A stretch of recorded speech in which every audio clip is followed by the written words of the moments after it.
Silence their phones. And I'm going to turn it over to Jeff Tumlin, and he'll introduce our panelists. And take it away. Great, thank you, Jean, and thank you all for coming. My name is Jeff Tumlin. I'm the executive director of the SFMTA, and I'm so happy to be here, in part because we're in the library. And the library is one of those last great places where everyone, people of all walks of life, all ages and abilities and ethnicities and genders, we all come together in the library, and public transit is the same opportunity. Public transit and libraries are more important than ever in our increasingly divided society as people retreat into their little tribes on social media or wherever. Libraries and public transit allow people to come together and recognize our common humanity. I'm also really happy to be here because I am a total fangirl for the two panelists that we have this evening.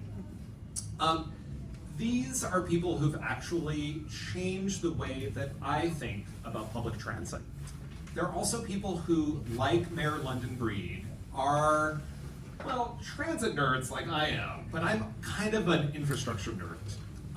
Our two guests tonight believe in infrastructure and love infrastructure, but for them, just like Mayor London Breed, public transit is about the people. It's about its role in society and not just about the infrastructure. So, let me introduce our guests. First up, we've got Queena Chen. Queena is She is a San Francisco native, first-generation Chinese American, and a mother of two rather rambunctious children. She grew up in a working-class immigrant family. She is currently the co-chair of Chinatown Transportation Research and Improvement Project, or Chinatown TRIP. TRIP is a 47-year-old volunteer advocacy group that fights for transit equity and pedestrian safety in San Francisco and especially in Chinatown. She also serves on our Citizens Advisory Committee and is dedicated to transit equity because of the difference that transit makes in people's lives. I also want to introduce Annalee Newitz. Annalee is an author of both science fiction and nonfiction. They're the author of 3 novels, The Terraformers, The Future of Another Timeline, and Autonomous, which won the Lambda Literary Award. As a science journalist, they are the author of 4 Lost Cities, A Secret History of the Urban Age, and Scatter, Adapt, and Remember, How Humans Will Survive a Mass Extinction. As you know, like, this is one of the reasons why I am utterly fascinated by basically everything that Annalee writes. Annalee has also published extensively in the New York Times, New Scientist, Slate, Washington Post, and they are the co-host of the Hugo Award-winning podcast, Our Opinions Are Correct. Please join me in welcoming our guests. So I want to start off by asking you both a simple question. What's your favorite Muni line and why? Queena, why don't you start? This is actually one of the toughest questions because as an SF native, as I grow up, different lines means different things to me. So I think the line that holds most dearly to me is the 83 Pacific. It's now the 12 Folsom, but I used to take that line. I used to live on Polk and Pacific, and we would take that line from the uphill all the way to Chinatown, and my grandma would live along the line too. So it was just like the one line that we would always take, and we did different things, like we'd go to dim sum. I remember there was a bus driver that remembered us, so he would always like wait for us. So it's these little moments that makes me really love public transit. And Annalee? This was also an extremely difficult question for me, and when we were talking beforehand, I gave like 6 different answers to Jeff, and I still haven't quite decided, but I think what I'm gonna say is that, so there's 2 lines I wanna mention. One is, I like the 33 because of that weird thing where they have to push the button when they go around the turn. You know what I'm talking about. And that did used to be my local line when I lived in the Haight, but I'm just gonna do it. I'm gonna give you an unpopular opinion, which is I love the J. And you know, people hate the J because supposedly it's slow, it doesn't come that often, but it's my local train. It takes me so many places. It stops right near my house, takes me downtown. I love that little street that it goes on, which I was complaining about earlier, that's called Right of Way. It's a street with basically no name, and it's a street which cars can't go on, no one else gets to go on. It's just the train, you and the train, and like the beautiful greenery next to Dolores Park. So this is me sticking up for the J. It really is a good train. Please stop saying mean things about it. Thank you. I do have to say, in the early 90s, I lived off of 20th Street, and it would take me twice as long to take the J home as to take BART and then walk back the 4 blocks. But I discovered quickly that the J was a lot cruisier than BART, and so I would oftentimes, like on Fridays when I had time to kill, I would take the J. And you can see the sunset over Dolores Park, but that is the eternal question: do I take BART or do I take the J if I want to get downtown? It's a tough one. So, Annalee, in your novel Terraformers, public transit plays a key role in establishing these new societies, and public transit is actually a character in your novel. Can you say why your book about some distant future focuses so much on public transit? Yeah, I'm glad you asked that question, Jeff. So The Terraformers is a novel that's set about 60,000 years in the future. So it's a very, very, very distant future. It's set on another planet, and it's a world where a lot of things that on our planet are not considered sentient are. So there's characters who are moose. There's actually a great moose romance. And there's also a major character who is a sentient flying train who has a romance with a cat journalist, as one does. And also this helps, for those of you who've seen My Neighbor Totoro, it helps explain the cat bus. When trains and cats love each other. And the reason why I wanted to do that, I mean, it is funny and cute and sweet, but my characters are building a new civilization on this planet, or they're trying to. They're in a struggle, and as many of us are, trying to build a better world, while also kind of rapacious corporate interests are trying to take that world away from them.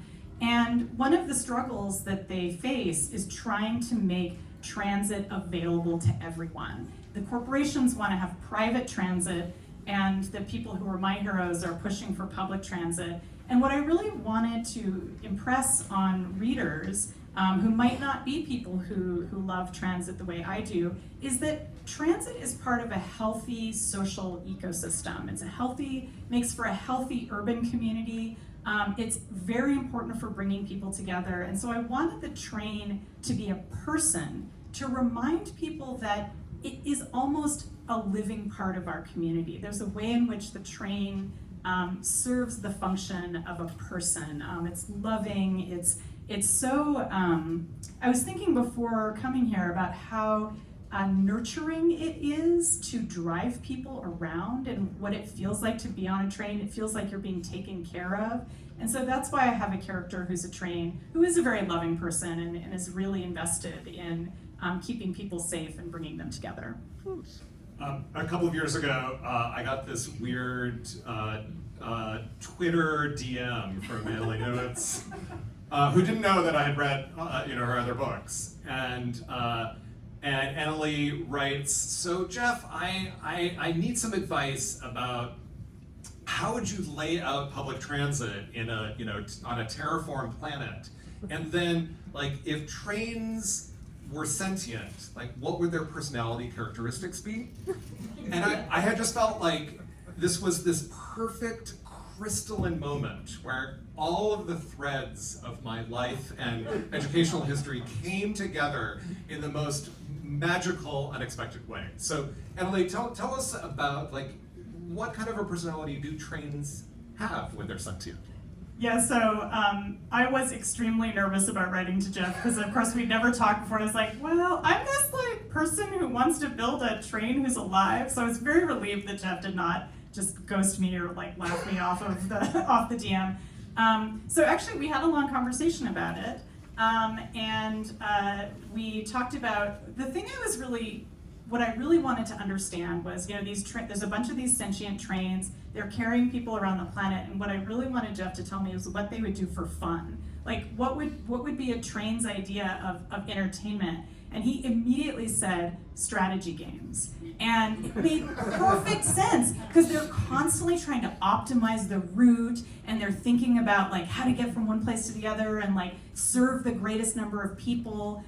So indeed, my character, the train is named Scrub Jay. Scrub Jay is deeply involved in a gaming guild playing this futuristic strategy game. And so while they're carrying people around and trying not to eavesdrop on their passengers, they're just constantly thinking about like how they're going to plot their next move in this game. And eventually, when they meet their cat friend, they learn about indie games. And so it opens a whole new world for them. Annalee spoke about how important transit is when it is public versus private.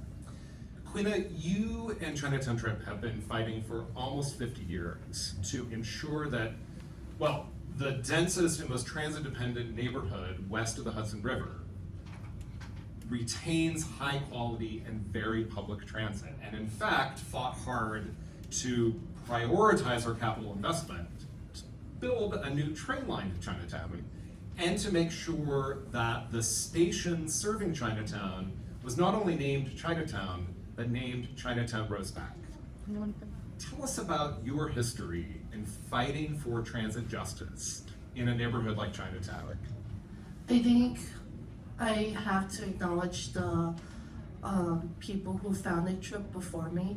They were amazing people, and how TRIP started was during the 1976 Muni strike.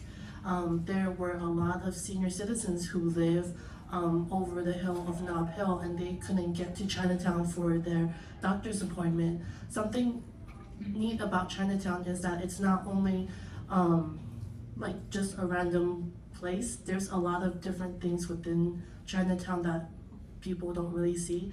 There are markets that people go to. We have banks, we have a post office.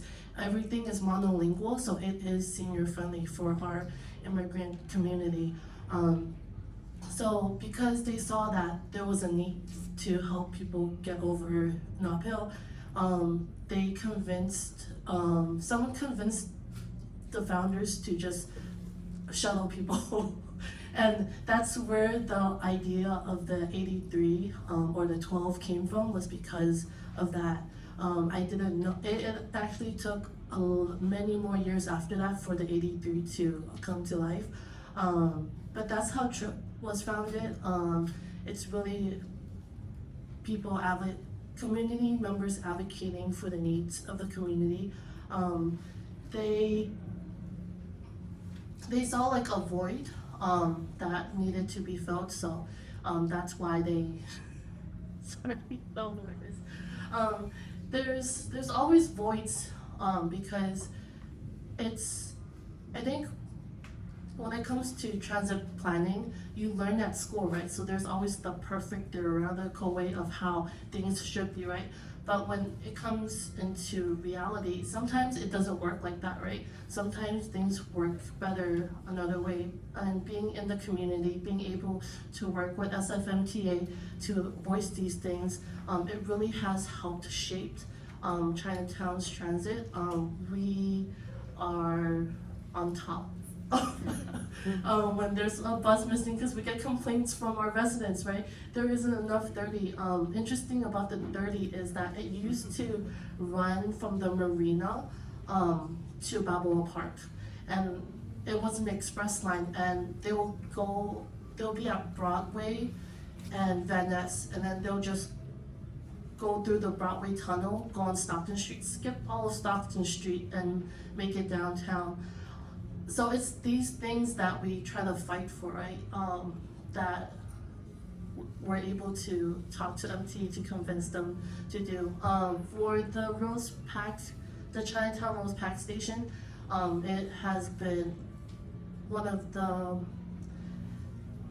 most divisive station that has brought people together because of all like the controversies.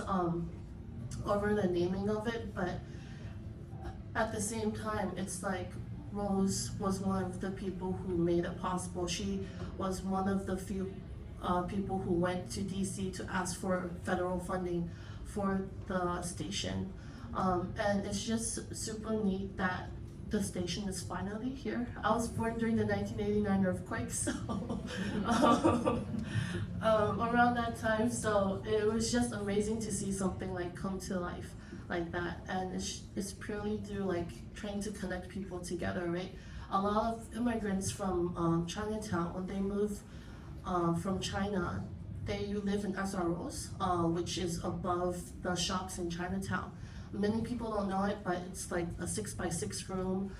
3 generations of a family can live in there. It's really cramped, but you do what you have to do. We still have people who live like that today. And when they save enough money, they move to the outskirts of San Francisco because that's all they could afford. But they come back every weekend they can to just buy groceries and hang out with different people. Like I mentioned before, there's not only like post office, medical offices, but there's also like family associations. There's Chinese school there to help people learn language. So there's a lot of different things, social service that people don't really think about. That's all within this 7x7 blocks. It's been a while, but it's very dense. We're the second most densely populated neighborhood after Manhattan. So it's So Queena, one of the things I'm always struck by when I'm at Chinatown Roseback Station is watching the people who are using the station, who are disproportionately grandmas, seniors, and children, like grandkids. Tell us about how the extension of the Central Subway, and particularly its connection to the southern neighborhoods like Bayview and Miss Valley, how has that changed people's lives in Chinatown? How has it changed families? It has made it easier for families to come to Chinatown. The reason why you see so many seniors and kids is because a lot of the times the parents are out working. Childcare costs a lot of money, guys. No one told me before I had kids. I wish you guys did. But it's that intergenerational families that help out each other, right? That's why you see a lot of those spaces, and we hope to activate that space a lot more to make it a very inclusive environment. So one of the things that I am fascinated by is the change that making Muni free for all youth, that change has had a big impact, not only for kids getting to school, but for doing all kinds of interesting things. And also how the presence of children on the bus changes the behavior of the rest of us on the bus. Annalee, can you talk a little bit about your experience watching kids on the bus and how that changes the character of the little society that we form when we're together on a bus for our little journey wherever it is we're going? That's a super interesting question because it is something that's very noticeable. I already mentioned that I am a J Church stan, so I spend a lot of time on the J, and that picks up a ton of kids after school. And you see it, like we'll be kind of coming into Dolores Park, and suddenly like a flood of high school students gets on, and immediately it's like full of like chatter and laughing and people just goofing around, and like it fills the space with like just what you were talking about, the intergenerational, that sense of like, no, it's not just a bunch of commuters anymore. And I think especially on the J, it is a lot of commuters, and so having it be something where, no, it's just kids using the bus to like get home from school, I find it brings a lot of joy. I love watching high school students goofing around, especially because they're not my responsibility, so I can just sit back and relax and try to learn some, memes and slang, if possible. So I think that this is part of our goal for the future of trains, right? And of transit, is that it's something that everyone uses on a daily basis. and that we're not excluding anyone, that we're making sure that it's something that is, you know, free for those who need it. And I think youth are a great example of a group of people who deeply need to get around. They need a way to hang out with their friends in a safe way. My nephew is in high school right now, and when he started first going out by himself with his friends, you know, when his parents didn't have to drive him around anymore, I was like, I want you to know where all of the bus lines are anywhere that you go. Like any place, are you guys going out to the beach? Okay, did you know that the Injuda goes out there? Like, do you know where to catch the Injuda? And I kind of went over all of it with him. So I think that that's just a great, I don't know, like I said, it's a great vision for the future, is that that's where we should be heading, is serving as many people as possible. I would also like to add, I bring my daughter to school on the 38, and just having her on the bus changes the expression on everyone's faces, because she's like, what's that? And like she tries to ring the bell and everything, and you just see her light up people. And I just think it's amazing that we have free Muni. I think for youth, I hope we could keep it, and I think we need to empower our youth to use transit a lot more. I also think that people really sometimes forget what it means to have transit, right? It's not only getting to point A to point B, but it's also like you get different opportunities, right? You're going to school, you're getting your education, you're going to work, you're being like you're being economically like sustainable, like you're sustaining yourself, right? So there's like a lot of different things, like your well-being, right? Sometimes it's just nice to sit on the bus and just surf on the line and just people watch. And I think it's really important that we try to like teach our youth that and mom and dad don't need to drive you. You can take the bus.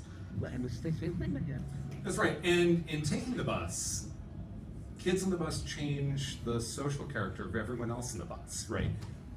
There's something about the presence of children that forces us out of our own narcissism and reminds us that we have a responsibility to others, that we need to model good behavior. I am utterly fascinated by, San Francisco is experiencing an unprecedented increase in people who are experiencing untreated mental health and addiction issues.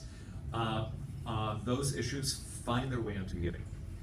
And I am surprised, particularly when I travel to other systems around the country, that the antisocial behavior on Muni, while there is too much of it, is so much less than on other systems. In part because of the passenger. It's because we're San Franciscans and we know how to keep the chill, and also because of the training of our extraordinary operators, who are also trained in basically starting with compassion and fostering an environment of chill in which we are all respectful of everyone else. Again, we've got a long ways to go before that is perfected.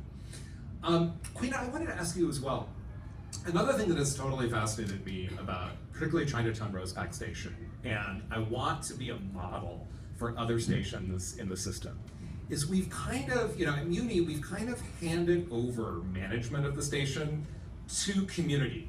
Every time I go to Chinatown Station, there is some fascinating event in the plaza upstairs. Every time I'm there are ambassadors who are mostly immigrants who are helping people find their way in Chinatown. Every time I go there, there's some art thing that's there that Muni had nothing to do with, that we just kind of said, sure, yeah, that sounds great.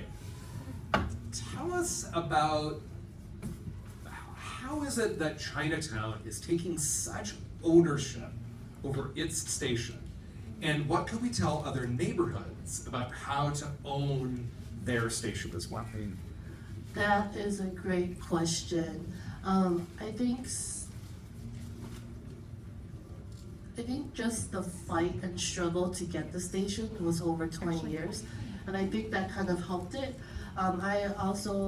It's also because Chinatown is a place where a lot of immigrants and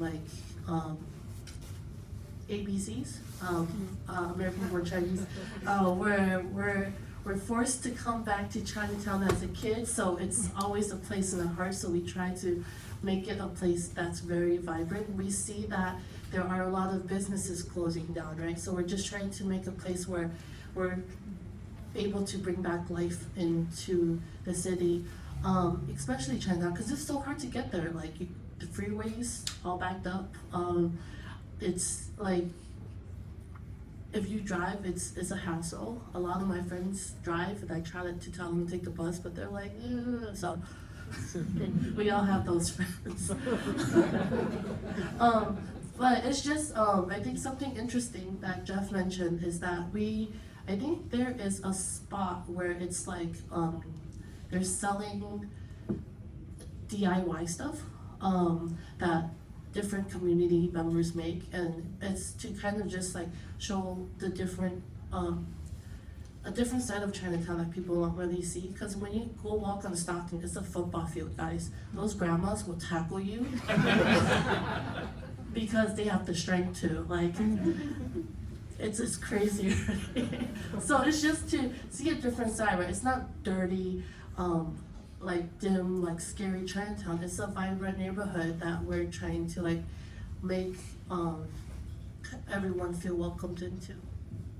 So we all love Muni so much. I know all of you do. And yet, in part because we love Muni so much, we also know that Muni could be so much better.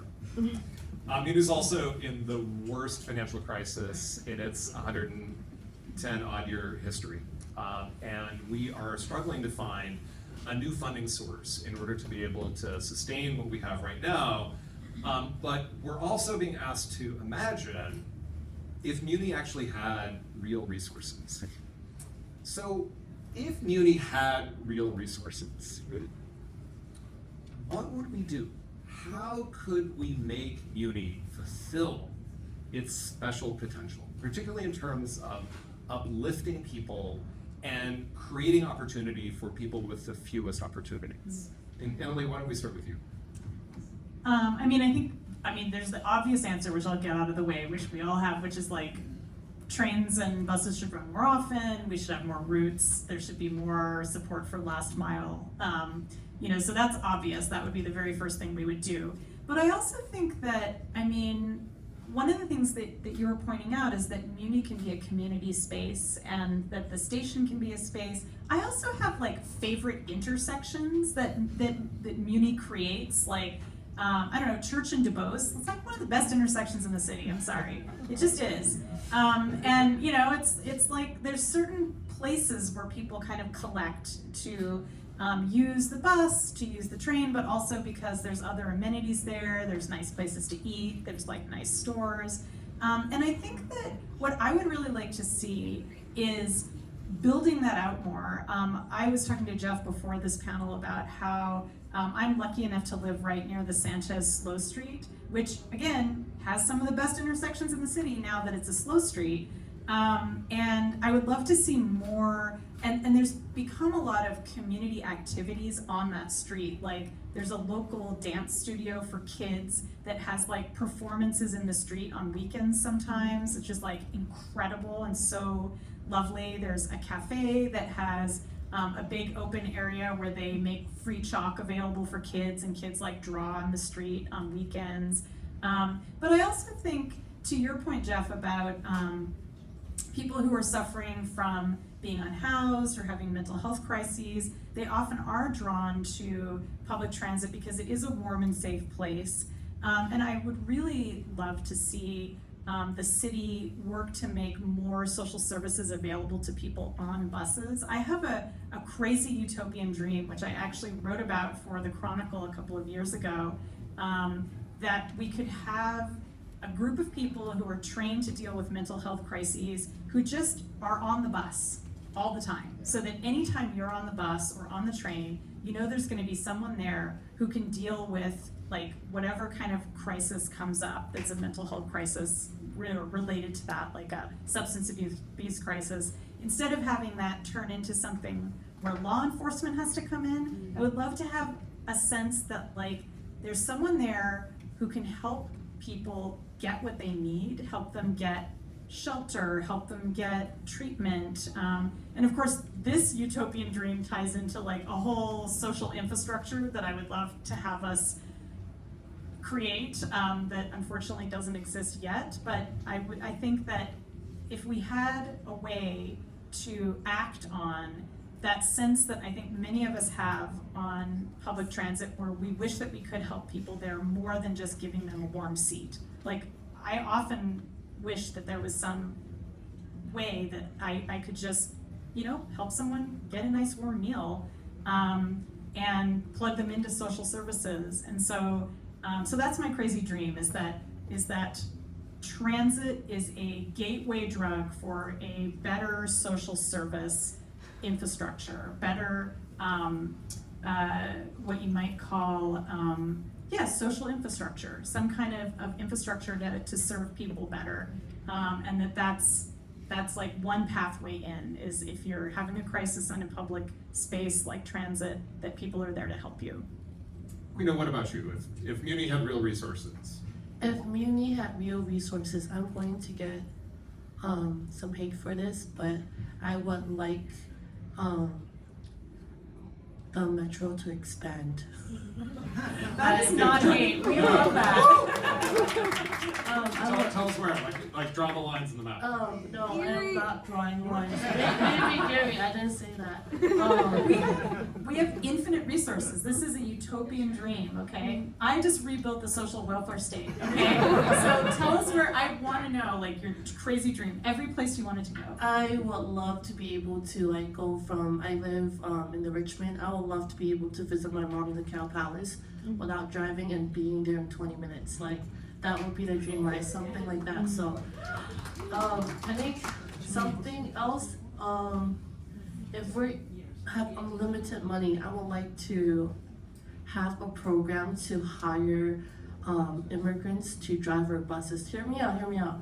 Immigrants come to America, before they came to America, they had a lot of different skill sets. But just because they aren't able to speak English, they can't get that job, right? So what if we had a program that enables them to become bus drivers, which we might still need drivers? SFMTA.com/careers. And just helping them like pass all the tests, making them understand how to drive. They probably might be great drivers already, and just having that program be able to help. Because that also like gives other people comfort when you know that they could speak different languages. And it's also great to see people in your community like be the bus driver, right? When I was a kid, or my husband tells me this story, he used to want to be a bus driver because he was so happy when the bus came and it took him to where he needed to go. And also like for me, it's like, you know, you've made a friend with a bus driver when you're running down the hill trying to make that bus, and they wait and you're like, oh my God, like, I love you, right? So, would love more opportunities like that for the community, because it lifts up everyone, and that's what transit should do. Absolutely. We have a little bit of extra time. Did you want to add anything? I just wanted to say yes. We have a little bit of extra time to take a couple of questions for our wonderful panelists from the audience, and I believe we may actually have some very coveted Muni swag for the best questions, and ones that are not just a comment in the form of a question, or a question. Yeah. So, what questions do you have for our amazing panelists? Yes, Matt. When the T line was being extended into Chinatown, I heard, there was a lot of thought that it should go to Fisherman's Wharf through North Beach, and I heard that there was not enough money to do it, but that there was a sense that it would happen someday, and it could be help further that they left the tunnel boring machine down there, slightly north of Roseback Station, so that someday it could. So I just had this vision of this lonely little tunnel boring machine waiting for somebody to come up and turn up the key. And is that true? I'm notoriously difficult to get presents for, so if any of you are interested, just get me a tunnel boring machine, because I love to just drive around the city. We do have a tunnel that goes north out of Chinatown Station to Washington Square, but the tunnel boring machine is not there. We hope to extend that to Fishning's Wharf someday. But questions for our panelists, like I'll do Muni obscure trivia and stuff later. In fact, there's an obscure Muni trivia session at 9 p.m., right? Do you want to plug your... 9 o'clock, second floor, children's section. Yes, in the back, right here. Sick. What is the obstacle to having a transit designated lane on the highways and freeways? This California State Department of Transportation controls the highways and freeways. They granted us the bus-only lane on Venice and the carpool lanes on Lombard, which are incredibly effective. And you may have seen just this week in the Chronicle that we're exploring adding either transit or carpool lanes to 280. There's also a regional study of making sure that all of the regional buses are never stuck in recurring congestion. So write your friendly Caltrans director, Dina Eltuatsi. She's great. Yes. So Jeff, you mentioned that. Wait, questions for our panelists. Well, it could be for everyone. But it was mentioned that Chinatown does have a very vibrant station at light. What station has the greatest opportunity for improvement, and what can happen there? Like what community groups nearby can help activate that? I have some in my mind, but I'm not sure if you like Glen Park, Fellow Park, nothing against it, but just like needing vibrancy and who can make that happen. And which ones would you say, let's take that one on, or that group?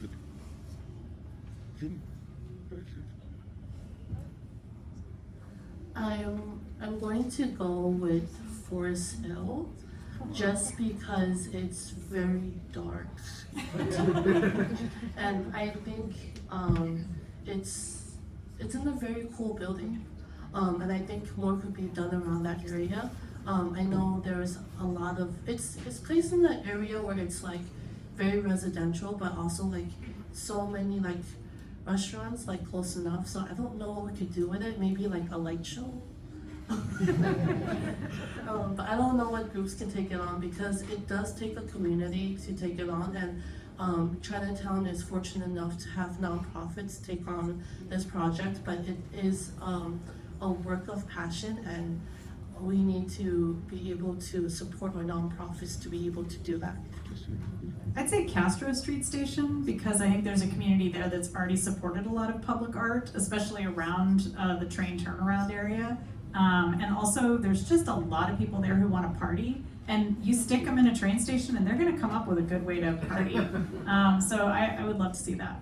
I would gladly offer up the massive wall space in Castro Station to anyone who wants to do art, but I will also say that of the saddest Muni stops around, the Arleta station on the T3rd is basically, it's a really important station for Visitation Valley that's basically in a freeway on and off ramp in this windswept, awful location. But really, I would say the worst Muni stop of all is the Glen Park stop for the J Church line, which is literally in the median of freeway with this very creepy little stair and a little like elevated walkway. Otherwise, it's just like, it is the most isolated, crazy place. Totally inaccessible. And totally inaccessible. Yeah, it's awful. Okay, we have time for like one more question. Over there, up in the back, next to the box. Yes. So Waving. I took the bus up here from Southern California. I'm a non-driver in Orange County, and I come here to feel normal. We I love you. wanna ask, You are welcome.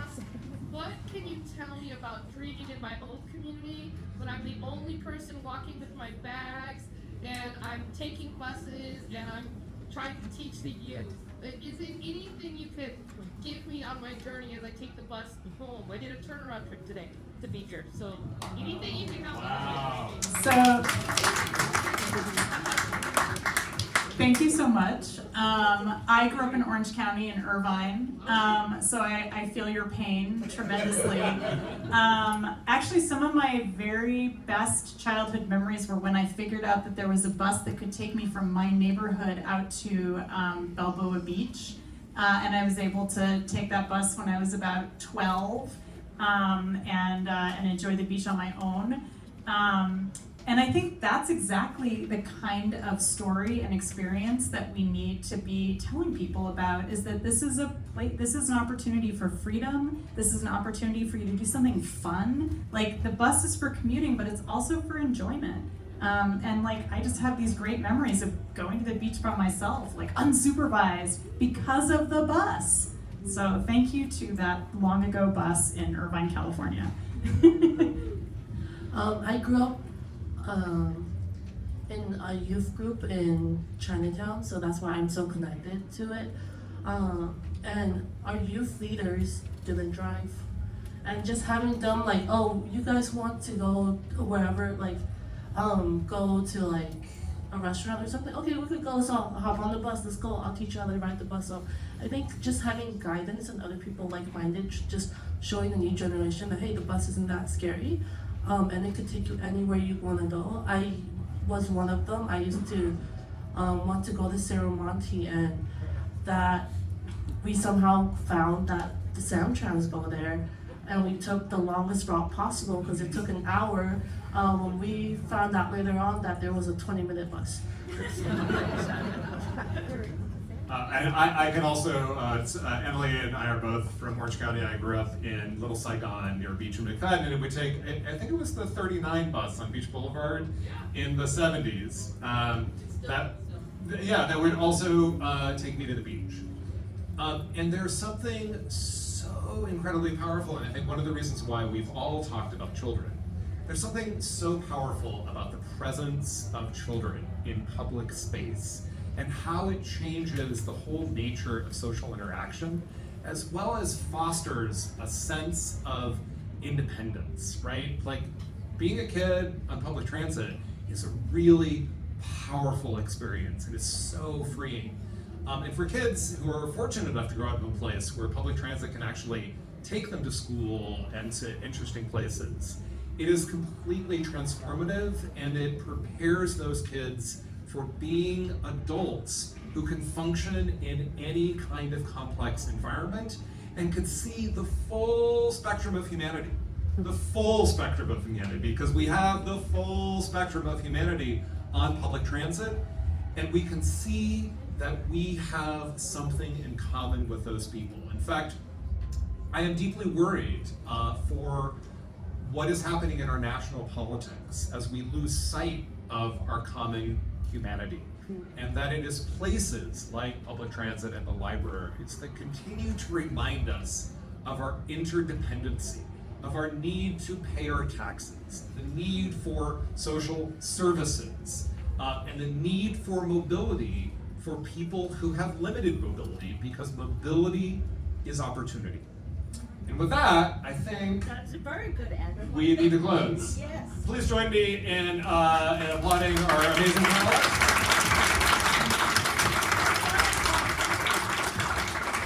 So many things going on. Mini Diaries, the podcast is just right on the other opposite end of the hall. You have a transit tale from San Francisco or elsewhere. Here's Love Gene. to record it for. They'd love to record it for a future podcast. We have the Muni Artist Experience bus on the plaza, which is really cool if you missed it at Soma Arts.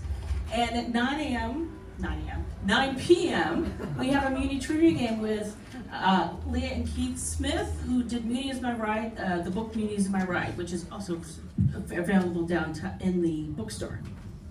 No, it's available actually on this floor. On this floor. Right near the elevator. Oh, in the small business corridor there, yes. So thank you for coming, and don't forget, Pride